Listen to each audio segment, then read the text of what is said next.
Let's do it. You're watching Sit Down with DJ Sixsmith. Taylor Tomlinson is here with us. Very funny Taylor Tomlinson.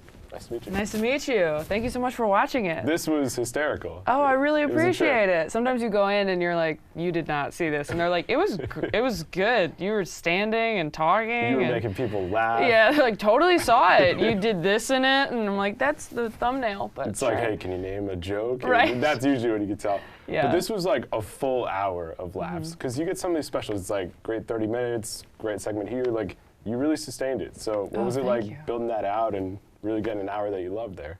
Well, this is my first 1 hour special, so I've been working on it for 10 years. That's the nice thing about your first one, whereas I guess all the subsequent hours will be like, the last 2 years were crazy.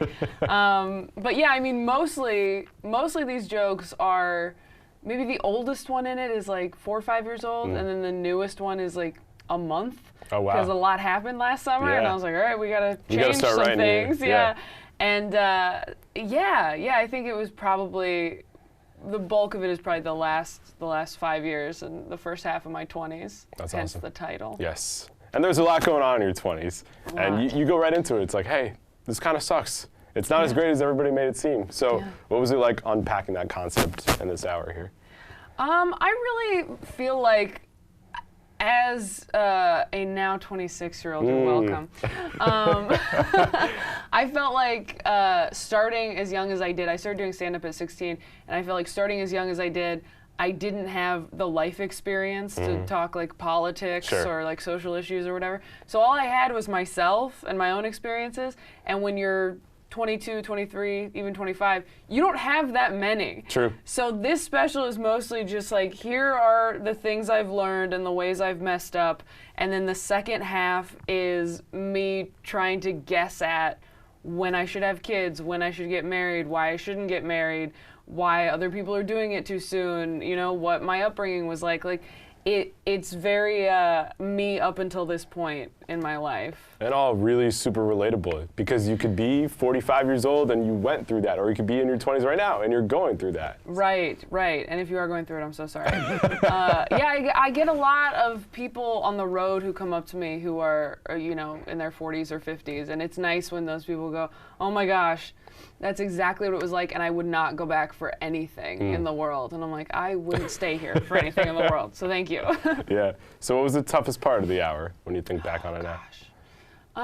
The toughest part of the hour, I guess just running it into the ground, because by the last month, you've done run it so many times, and you're still tweaking it, and you're still messing with it, and you could do that until you're dead. I mean, even editing this special, I was like, what if we did, should we take out, should we add, where's good, should we move these things around? And at a certain point, you just have to go, all right, this is as good as it's gonna be. I have to give myself permission to let go of it. But yeah, that last month of just repetition, and also trying to write new material at the same time. So once I was done and had the hour in the can, I could immediately start building the new hour. So it was there was a lot of spinning plates. Right. Yeah. When do you get to the point when you go through something and then you've had enough space from it where you can actually think about it and write about it? Because it's like family stuff was obviously, you know, like a decade old, but like relationship stuff is pretty fresh. So where do you get to the point where you're like, okay, this has happened, now I can talk about it, write about it? I mean, I guess it just depends. I feel like relationship stuff specifically goes into the act real quick. Yeah, you're cool with it? No issues? I mean, even if I'm not cool with it, we're doing a joke about it. It helps me get cool with it almost, because if I can write a joke about something that happened that was awful, it's like a way to go, okay, that happened, but now I have this money. Like, that's good.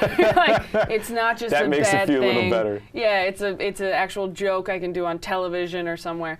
So yeah, I had like a really bad breakup. I like called off an engagement over the summer, and it was after I knew I had the special coming up. And so for a few months, it was like, all right, we got to retool kind of the entire hour for order-wise, which, like, thank God, because how fun would it have been to watch a 25-year-old be like, thank you for my first Netflix special. I'm engaged. Like, oh, the worst. So once that fell apart, I was like, wow, this is very on theme Yep.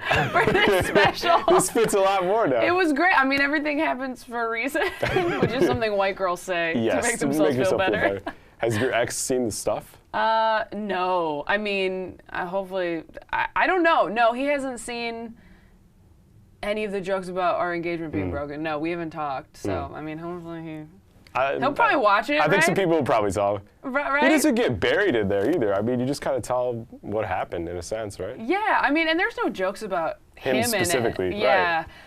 It's just about getting engaged and calling it off and that whole process, which once I started doing those jokes, so many like girls around my age. Oh, it happens all the time. And I felt like such a failure. And these girls are coming up to me like, oh my gosh, I just called off my engagement of 4 years. I just got divorced after getting married for 2. Like, you know, it was just, it was so comforting to know, like, this is very common. Also, congrats on getting married so recently. I'm sure everything will work out. No, but it's important to have that perspective. It's like, if you don't feel good about it now, then probably not going to feel good about it later. And like you poke fun at that too, where it's like, yeah, we're still married, but like things aren't great. Right. You know? Like, you need to talk about those things and figure things out. Yeah. And same with the family stuff too. Like, you know, everybody's got their family stuff, and then you start telling people about your family stuff, and you're like, oh, this is now weird. Like, I never realized this was weird, but this is really weird. Yeah. When did you get to that point where you're like, yeah, the family stuff, probably not the most normal stuff going on here? I mean, normal's such a weird word because I don't know that anybody's family or upbringing was normal. It's actually weird if you had like a normal one. Yeah. Have you ever met someone? You stick out. They're like, yeah, parents didn't really fight that much. Things were good. It's like, no. That Still can't together, you know, curved staircase for prom, big Christmas tree. Like, yeah, I mean, I feel like those are the people that I go, okay. Yeah, what's really underneath You're messed up. Yeah. Whereas, you know, the rest of us are like, oh yeah, my parents smacked me around. And you're like, yeah, that seems You're like, that was about my right. childhood too. Yeah. But yeah, there are those times as an adult where you go like, oh, my parents used to do this thing. And everyone's like, oh my God, are you okay? And you're like, oh, I don't know now. It's like when a baby like hits their head on something and they don't like even feel pain yet, and someone goes, oh no, and they go, oh, and they start crying. That's like what unpacking your childhood is like as an adult. You don't realize your head hurts until someone's like, oh. That's a good way to put it. So what do your parents think about the whole stand-up thing? I mean, you know, they think it's cool. I think they'd prefer I did less sex jokes now, but other than that, I think they think it's cool. Yeah. So when you think about starting out at 16, you know, what have been some of the key moments for you in kind of building this whole thing out? Gosh, I mean, I don't know. Starting at 16, I think graduating high school was like a big turning point. The worst story. I think I got on Last Comic Standing when I was like 20, 21, and that was a pretty big deal. And then since then, it's just kind of, I guess, been steadily rolling for the last 6 years or so. But when I first started, you know, I'm a teenager, so I don't even think I thought you could do this as a career. And if you could, you had to be like Jerry Seinfeld or something. So I think it definitely took me a minute to accept the fact that I wanted to do this full time, because it is like a scary thing to go for and admit to yourself and a lot of your extended family who doesn't know why you're doing it. And then that extended family finds out all these things about you that they probably didn't know. Right, yeah. That's the other weird thing is now if you start dating somebody, their whole family can hop on YouTube and get to know you and then call them up and be like, she does a lot of jokes about her ex. I mean, do you want to get in there? Like family stuff with relationships is already hard enough, and then you have like minutes and hours of material out there on YouTube that could be like, hey mom, maybe like don't watch my new girlfriend for a little while. Seriously. You know, let me just establish a relationship here. Yeah, I'm like, your parents don't know what a podcast is, right? Awesome. Just steer them clear for a couple years. Yeah. So I mean, Netflix is a great spot to be. Why was this the right spot for you with the comedy special? Oh, I mean, I think it's like the best spot to be. I mean, forget the right spot. This was like, of course, my #1 choice. We did the comedy lineup, the 15-minute special with them like a year and a half ago. And I mean, it was a great experience, and this was even better because they just give you so much control. You get like final approval over everything. So if this does poorly, I really have no one to blame but myself. But it's they're so easy to work with and so on top of it and just know what they're doing. I was like over the moon when we got it with Netflix. What was the biggest surprise of the whole process? Getting it. Getting it was a big surprise. My team called me. My managers and agents called me on a big conference call, which is usually, you know, really bad or really good. Mm-hmm. And I had submitted to Netflix. I sent them an hour, hoping they would give me a half hour because my self-esteem is that low.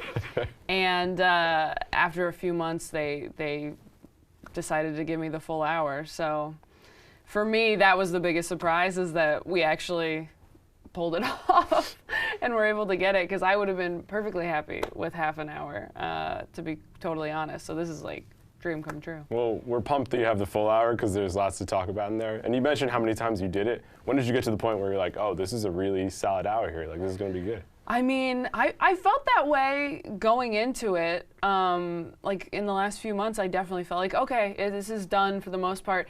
But you're just tweaking it up until the last moment, down to like words, lines. There were, you know, older jokes I added in. There were newer jokes I cut out because I wanted to save them for the next hour, because they fit more in like thematically. Mm-hmm. You're just really tweaking it up until the last minute. But once we filmed it, I think afterward I was like, okay, that was a good hour, and I'll never do it again. That's the crazy thing. It's like, with comedy, you have to have new jokes. Like, you can't just be a band and play stuff from the past. People are always expecting new stuff. But I like that you have old jokes in there, because if you have great material, use it, right? Right, yeah. And I mean,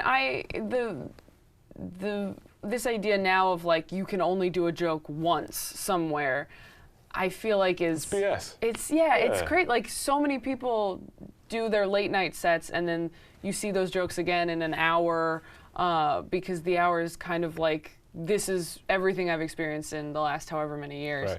Right.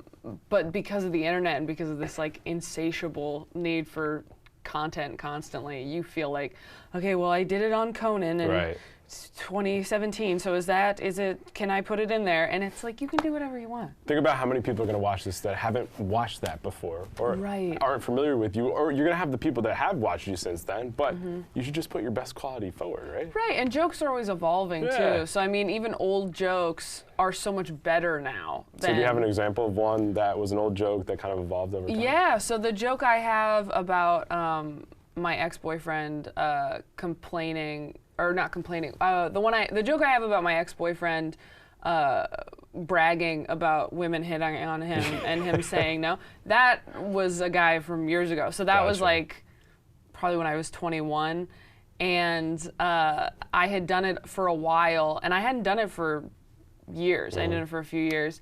But in putting this hour together, I was like, oh, I actually have a lot of jokes about that relationship, and this was a joke I kind of almost forgot I did. And I added it back in, and once I started doing it again, I was like, oh my gosh, I'm such a better comedian now. And there were all these, you know, tags and lines and act outs and whatnot that just weren't there before because I didn't have the comfortability and experience. So that was one for sure that got put back in right under the wire in the last month. That's really interesting. So it's like, it starts with a joke, then it's like how you deliver it, then it's like the physical humor on top of that. It's where you're at in your life. Like, it's not just one joke. Like, you really have to combine everything together. It seems like one of the most challenging things to do, and just not only putting a stand-up together, but just delivering a joke, because you don't know if it's going to hit necessarily, right? Yeah. Oh my gosh. I had a joke once that stopped working, and I could not figure out why. And I realized after watching a video of me performing it, you know, much earlier when I started doing it, I was like, oh, I used to take a step forward on that word and lean in, and when I stop doing that, it doesn't work as well. It can be like that small. It's so insanely precise sometimes. That's really interesting. Even like the inflection in your voice will change with certain jokes, and like some comedians just kind of stay up here the whole time, but it feels like you kind of go back and forth between them based on when you need to nail something, right? Right, yeah. I mean, I hope so. I feel like once you figure out, oh, if I emphasize things, you're like, that's the great thing about stand-up is you start off in such a sort of base level monotone place almost, Right. at least I did. Yep. And you find all these tools along the way the longer you do it, where you go, oh, I actually have a lot of weird faces I can make. And a lot of strange noises that come out of my mouth. Which is just most of the special, just weird noises coming Weird out of my noises, mouth. fun Yeah. stories. What else do you want people to think about when they check you out? That I'm pretty. That would Number be great. one. No, I'm very vain. Yeah, I mean, hopefully you can watch it with your parents if they're cool. But anytime people say on Instagram they'll tag it or they'll say it's on my list or we're gonna have a watch party with my girlfriends, like that's the coolest stuff to me. Because if I were in my 20s and wanted to watch something with my best friend, like this is the sort of thing I would want to watch. So if you're in your 20s and 30s, I think you'll relate to it the most probably. And if you're a little bit older, maybe it'll help you understand your kids. And also, I think I try really hard because I'm on the road so much and performing for so many different people and audiences and ages. I try to make it so it's, like you said, relatable and interesting to everyone, not just 20-somethings who are frustrated. Hopefully, people in their 40s can watch it and feel very smug and very happy that they're done with that time of their lives. Yeah, a lot going on. Yeah. Taylor, really nice to meet you. Thank you so Thanks so much. much. It is out today. Quarter Life Crisis. Check it out. For Taylor, I'm DJ. See you next time. All right, let's sit down.